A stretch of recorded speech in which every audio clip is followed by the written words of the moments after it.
gift, but I don't know where to place it or who to give it to, you know. But I have this much, and it's for a lot of people. A lot of people just want to be loved, man. A lot of people want to feel loved, and it sucks because we are in a society where if you're a tough guy, if you're this, if you're that, you always have to be hard to really fit in, or you have to belong to something that makes you feel empowered for you to belong. And it's the opposite way. You should always just express how you feel, who you are as a true individual, you know. And it's the stigma that goes along with a child star, where you shouldn't be able to prove yourself. You should be able to be loved for who you are. And the fact that his parents exploited him and like left him with nothing is kind of the sad thing about Hollywood. At the end when he's like, "Daddy, you have to be more nice to me." He's like, "Go to bed." Yeah. And his dad is a failed actor because he's like, "I have an audition at 1. You got to be out by 2:30 or something like that." Like, it's like, why do you have to carry all those books? But he forces him to be the smartest one in the whole panel. He's like, this amount of books is just not necessary. Just being a total asshole. And then even during the actual game show, they refuse to let him go to the bathroom, so he can't concentrate, and he urinates on himself, and then he's just not into it anymore because he's super embarrassed. Yeah. And even then, the agent and the dad, they don't care. They're just like, whatever, dude, like, get this show done. Like, answer these questions. Even the host, what's his name, Jimmy Gator, dude. I mean, he was a criminal, dude. And he was like having Alzheimer's, dude. Yeah.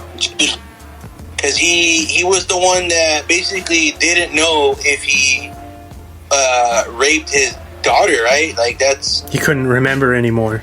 Yeah. Or so he says. But basically admitting that he did do it, so that's fucked up. And then he was pushing shit onto Stanley, who was having a rough time, dude. Like, and no one noticed, no one cared, no one bothered to even look at him. They just wanted him to answer questions. Except Louise. That's sad because it would suck to be smart like that and then get abused in that such fashion. Like, from what I remember, Donnie Smith made hella money from those shows, but his parents took it all. And now look at his situation. He owes money to people, but if he had that money, I'm pretty sure he wouldn't owe nobody. You know what I mean? Yeah, because go ahead. Oh, I was just gonna say real quick. They do a shot of Donnie Smith. Oh, Donnie, yeah. So they do when he's singing in his kitchen. You can see a clear check that was cut to him as a kid, and it says $100,000. Yeah. So you know that he fell into, and that's just one. You know what I mean? So and then back in the day, that was a lot of money. Mm-hmm. For sure. That could have been his college fund, anything, but no. Well, his parents probably spend it on alcohol, fucking food. Who knows, dude? A home. Just the way that wasn't even a home. The way the Culkin parents did. Yeah, they stole all of Macaulay's money, you know, and I feel like that contributed to the road that he went down for a while, and or that even just that family tree. But yeah, which all of them are really good actors and stuff. Yeah, they're doing well for themselves now. Mm-hmm. But yeah, I also want to touch on because what's her name? Claudia, right? Mm-hmm. Claudia, yeah. She recites one of the lyrics from the song called "Destroy," I believe, where it says, "Would you be, now that you met me, would you object to never seeing me again? Please say no." And I thought that was like crazy. I was like, whoa, this is like, because she was so insecure about herself and the fact that like she had to put up a front to be with this individual, and which she found really sincere, because she's like, "Do you want to kiss me? Just kiss me right now." And that was like such one of the most honest, I want to say, scenes in this whole movie, where it was just like raw. Yeah. Where he was just like straight, like, hey, like, hey, I lost my gun today. I didn't want to tell you because I was the laughing stock of the the Force, and the fact that I lost my gun, I feel embarrassed and I feel a laughing stock. And he was just like being honest with her, and she was just like mesmerized by it.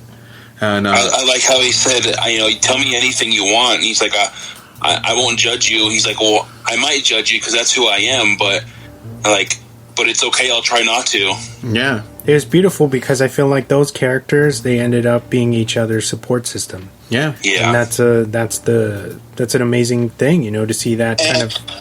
At that point in the movie, that's what I mean. That there was a climax, dude. Like all these characters started getting a resolve. Like they know their past was bad, and then they ended up building this courage, this thing to go against everything that has been not going their way. Like they definitely rose up, and they all I forget the exact order, but that was one of them where she's actually down to go on a normal date, and then he's actually ready to be with somebody, because I think I remember what's his name, the cop, Jim Kerr. I guess he was divorced 3 years ago before meeting her, so he probably didn't have the courage to muster to date anyone. He was doing all those calling services. Yeah. Like dating, calling, I don't know, whatever it's called. The party line. I line. forget what else was. Yeah, party lines, whatever. In the movie. There was other climaxes during that time besides their story. There was. There's Tom Cruise when his dad's dying, and he's saying I think he was saying fuck you or whatever. He's don't fucking die, you asshole. Yeah, and then all of a sudden he changed, and he's like, don't you fucking leave. He's like, don't you leave me. And I think that was him kind of, that regret he was feeling for all those years, kind of abandoning him for whatever reason, whatever his dad did to him, he held some type of grudge, but kind of got over it in that split second. Yeah, that was insane, dude. I was like, fuck. Tom Cruise plays a real good asshole. I'm like, if he's like that in real life, damn. Well, I heard he's very eccentric actor, so. We can't leave out Julianne Moore, who did a beautiful job in this as well. So she's actually Tom Cruise's Stepmom. Dad, stepmom, and her husband's obviously dying as well. And she admits to being a gold digger, right? Yeah, basically she's having the regret that he's dying, and she's like, when I married him, I slept with him, but it was just to kind of get into his funds, and I didn't really love him. But now, as we've grown older together, I really do love him now, but it's too late. And so she's trying to figure out the best way for him to not be in pain anymore, and kind of coping with her own her own shame, Yeah, she didn't think she was ready for the will, she didn't deserve it, but their whole circle and dilemma was adultery. Earl Jason Robards, that his character was also no different. He admits that he cheated on her all the time. He's I think their story is mostly about being either chauvinistic or being an adulterer, and just not ever which is kind of, I guess, going about things in a way where just to benefit me in whatever way, shape, or form. Yeah, and he said that I think what Earl said, that he just wanted to be a man, and basically that's where you could see where Tom Cruise got that attitude from, basically, because that was his biological father. How to treat women. Yeah. So it was just a crazy, robust circle of shit that happened. I like that word, robust. Word of the day. Robust. Not a bad word for a Mexican. But yeah, dude, man, that everything is all heartfelt, because when you can't knock down Julianne Moore, dude. When she breaks down, dude, that shit, I felt that shit, dude. And she tries to off herself too, right? Yeah. I forgot the young boy's. She's taking the morphine and shit. The young boy's name, that founder, who. He calls the police, right? Yeah. he raps too. For Yeah. sick. And he was like, I just told you who did it, and blah, blah, blah. And he didn't believe him. He's like, I just told you who killed that guy, and you didn't, you're not trusting me. And you could see the officer was just like, get away, go, like, stay in school. He's like, whatever you say, Ice-T. He's like, be cool, stay in school. I don't know if there was a Swan fact, but there was deleted scenes about when Worm and his mom and the first dead guy you see that was in like the closet. There's like a deleted scene that was going to go further in depth explaining what happened. But if you notice, they kind of don't really. It kind of skips over a little bit on Worm, like when Worm, like that whole situation, because you can't really fully go around or like think about what goes on. You just know that this guy died. The officer Curring's there, and it's go with the story. But there was a deleted scene. I don't know if it's a Swan fact, but no, I didn't. That's not part of the Swan facts. But the narrator does mention the man that's dead in the closet, right? Later. Who was the narrator? Is it just the narrator, dude, or he's famous, dude? But he has a really good voice for this. I really love the opening.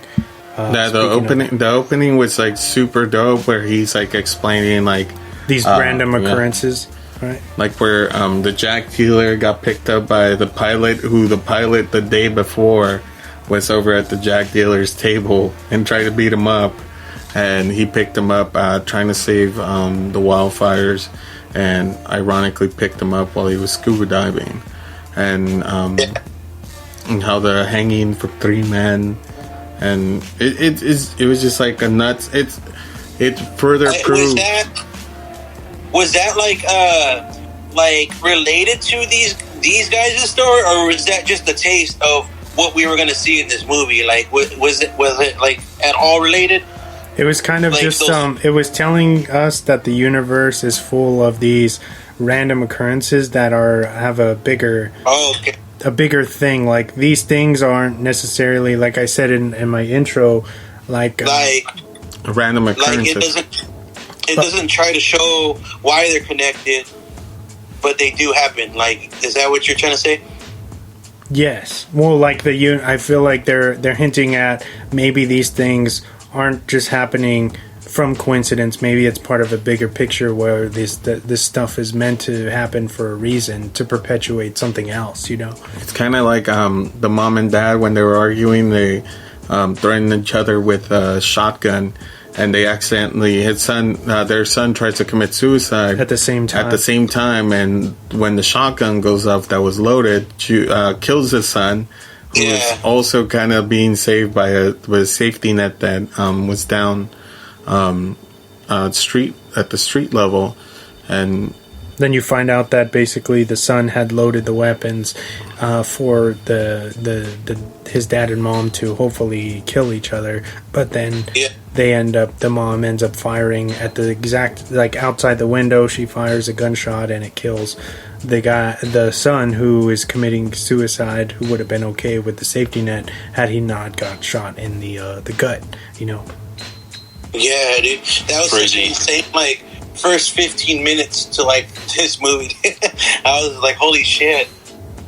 At first, when I saw it, I thought he just suicided. But then when they went into detail of everything, I was just like, fuck, dude, that's shit like that does just happen. Like, and there's nothing you could do. It was like where like the occurrences happen and there's nothing you could do to stop them. I forgot.